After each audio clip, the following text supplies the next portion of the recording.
In a warm corner of a large garden, there lived a little mouse named Nono. Nono loved cooking and came up with delicious recipes. Nono cooked every day, trying different types of food, but she wished someone would join her in her experience. Nono decided to invite her friends from the forest to a food party. She was happy about it and prepared a menu of delicious dishes.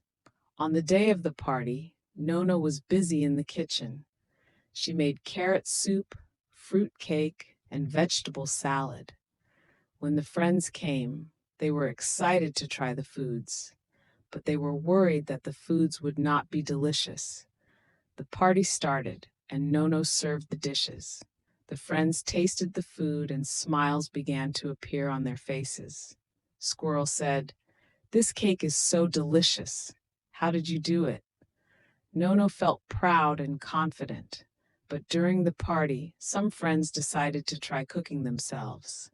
The chaos began to increase in the kitchen. Came up with delicious recipes.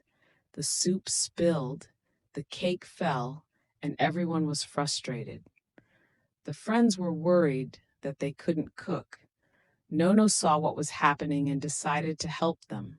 She said, "Don't worry, we can work together." Nono started teaching her friends how to cook. She divided the tasks and they all started to cooperate.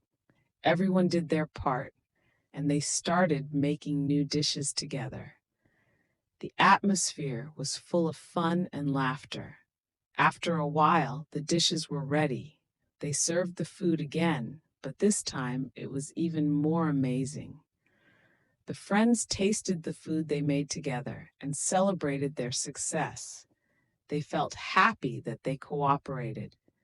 In the end, everyone learned that teamwork makes the best results and that everyone has something to offer.